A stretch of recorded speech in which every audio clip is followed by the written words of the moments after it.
Hey friends, before the story begins, please take a moment to subscribe to my channel. It really helps keep these stories alive and reaching people who need them. She said it in the kitchen, under the yellow light that made everything look tired and unforgiving. You're not worth my time anymore. No shouting, no drama. Just a statement, clean and final, like a judge reading a sentence. Outside, autumn rain soaked the streets of Milan, slicking the cobblestones and washing cigarette smoke into the gutters. I remember staring at the condensation on the window instead of her face, because I knew if I looked at her, something inside me would beg. And I had sworn, long ago, never to beg again. "All right," I said. That surprised her. Elena always expected reactions. Anger, pleading, explanations. She thrived on them. My calm felt like an insult. She picked up her coat, designer leather, still smelling faintly of someone else's cologne. "Don't wait up," she added, already halfway out the door. "I won't be coming back tonight." The door clicked shut, not slammed. She wanted dignity for her exit.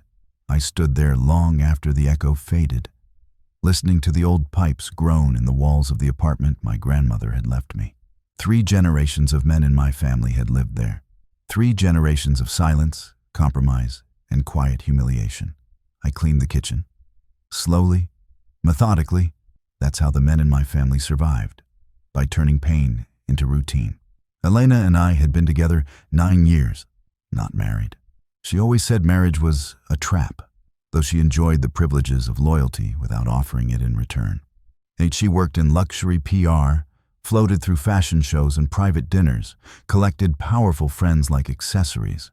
I restored old buildings for a municipal firm, respectable, stable, invisible. She used to love that about me, or maybe she loved how little I demanded. My father had been the same way. A good man, a weak one.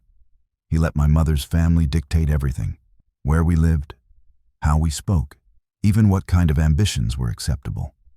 When she cheated, he forgave. When she mocked him, he smiled.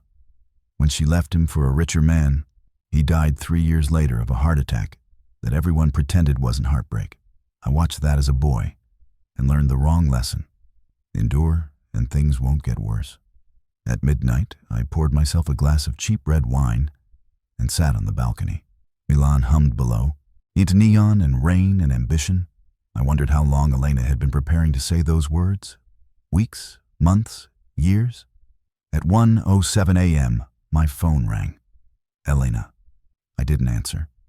It rang again, then again. Messages followed, stacking up like cracks in glass. "Please pick up, I need you. Something's wrong at 1:19 a.m., I answered. Her sobbing hit me before words did.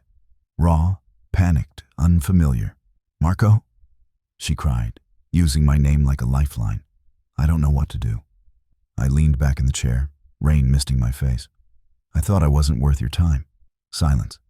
Then breathing, uneven, afraid. He locked me out," she said. "Ricardo, we had a fight. I left my bag inside. I have no money. My phone is at 2%. Please. I just need help."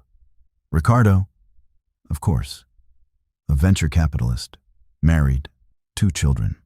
I'd seen his name pop up on her phone for over a year. She told me he was harmless. I felt something shift. Not anger, not satisfaction. Clarity. "Where are you?" I asked. She told me. A private residence near Brera, iron gates, cameras. A life that always closed behind her once it had taken what it wanted. "I'll handle it," I said calmly. "Stay where you are." She exhaled in relief. "I knew you wouldn't abandon me." I hung up and finished my wine. I didn't go to her. Instead, I called someone else, Ricardo's wife, Sophia. We'd met twice at charity events. Quiet woman, observant eyes, the kind my mother had before she learned to look away. I told her everything. Slowly, gently, I sent screenshots, dates, hotel bookings Elena had never bothered to hide properly. I expected rage. What I got was a long pause. "Thank you," Sophia said finally. I needed the truth, not the version everyone keeps selling me. At 1:58 a.m., Elena called again, frantic now. "Marco, where are you? It's cold. He won't answer. Please. I'm not coming, I said softly. What? Her voice cracked. You said I wasn't worth your time, I continued. I believed you. She screamed then. Accusations, promises, love declarations that felt rehearsed even through tears. I ended the call. The fallout unfolded slowly, like winter creeping into bone.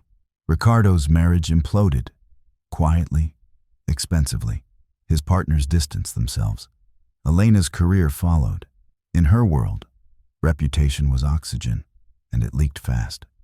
She moved back in with her mother, a woman who had taught her early that men were ladders, not companions. The irony wasn't lost on me. And weeks later, Elena showed up at the apartment unannounced. She looked smaller, older, powerless without her audience. I made a mistake, she said. I didn't mean it. I was angry. I thought of my father, of my grandmother, who stayed with a man who drank away their dignity because family is endurance. No, I said. You meant it. You just didn't think there would be consequences. She cried. I let her.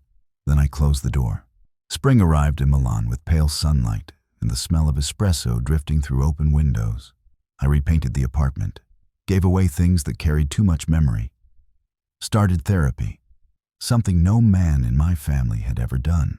Sometimes, late at night, I think of that call at 1 a.m., how easily I could have gone to her, how familiar that role felt, and how powerful it was to finally refuse it. She said I wasn't worth her time. She was wrong, but she had to lose everything to learn it.